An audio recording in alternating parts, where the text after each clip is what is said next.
शैलेश अलंकार में देखिए, शैलेश अलंकार, शैलेश का अर्थ होता है चिपकना। शैलेश का अर्थ होता है चिपकना। जब एक शब्द के अनेक अर्थ चिपके होते हैं उसे शैलेश अलंकार कहते हैं। शैलेश का अर्थ होता है चिपकना, अर्थात कविता की किसी भी पंक्ति में जब एक शब्द केवल कितना हो, एक हो, शब्द केवल एक बार आए तथा उसके अर्थ अनेक बार प्रयुक्त हो, उसे शैलेश अलंकार कहते हैं। शैलेश का अर्थ क्या होता है, चिपकना। शैलेश का अर्थ होता है चिपकना। कविता की किसी भी पंक्ति में जब शब्द केवल एक बार आए, उसके अर्थ अनेक बार प्रयुक्त हो, उसे शैलेश अलंकार कहते हैं। शैलेश अलंकार के दो भेद है, अभंग शैलेश और सैभंग शैलेश। अभंग शैलेश और सैभंग शैलेश। जैसे उदाहरण दिया यहाँ पर, अजो तरियोना ही रहो, श्रुति सेवक एक अंग, नाक बाग बेसरी रहो, बसे मुकुलन के संग। ठीक है। यहाँ पर देखिए, यहाँ पर जो अलंकार का अर्थ लिखा यहाँ पर तरियोना। तरियोना का अर्थ होता है एक कान का आभूषण है। ये पंक्ति है जो बिहारी की है, अपने 12वीं क्लास आने वाली हिंदी में चौथा पार्ट है, चौथे पार्ट में बिहारी का पार्ट है, उसमें तरियोना का अर्थ होता है कान का आभूषण है। श्रुति मान कान का है, श्रुति का अर्थ होता है कान, और श्रुति का अर्थ तो वेद भी होता है, कान और वेद। ठीक है, कान और वेद। नाक एक नासिका, ठीक है, स्वर। नाक नासिका, नासिका का अर्थ स्वर होता है, नाक का अर्थ होता है स्वर।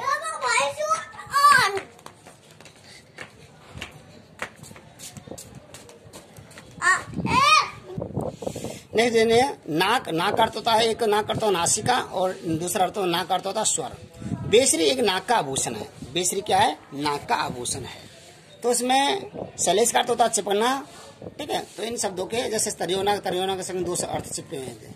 श्रुति के अर्थ भी साथ में दो अर्थ चिपके होते हैं, नाक के साथ में दो अर्थ चिपके हुए हैं।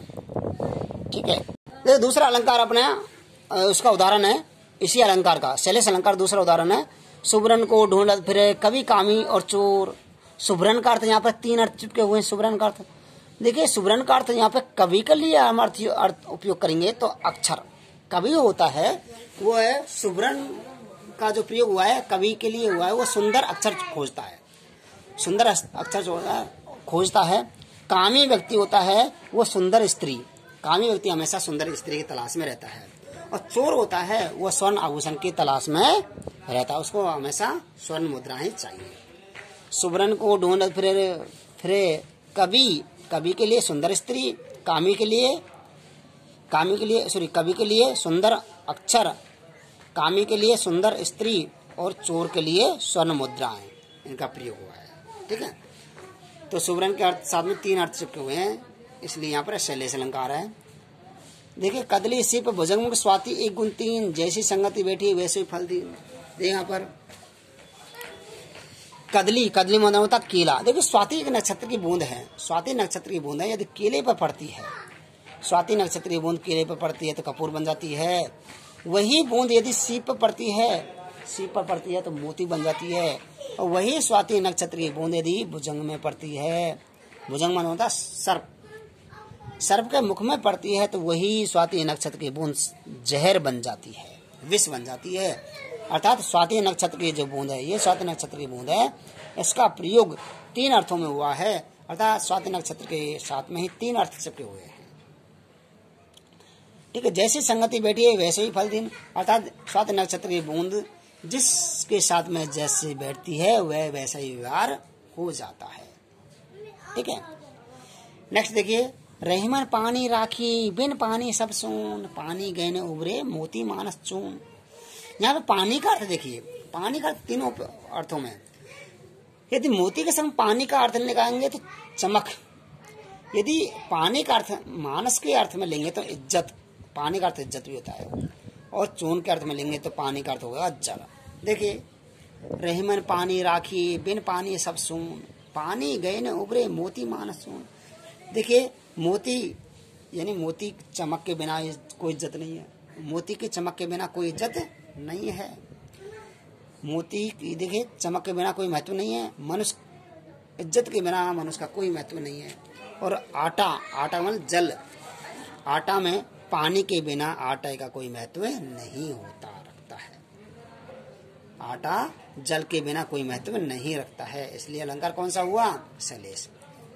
अगला देखिए, चिर जीवे जोरू जुरे क्यों इसने गंभीर को घट ये वृष भानुजा हलधर के वीर। देखिए इसमें सभंग अलंकार है। कौन सा अलंकार है? सभंग। यहाँ पे देखिए वृष भानुजा, यहाँ वृष भानुजा, वृष भानु, वृष भानु अर्थ होता है जा अलग कर दिया, यहाँ वृषभ अलग कर लिया, यहाँ पर अनुजा अलग कर दिया।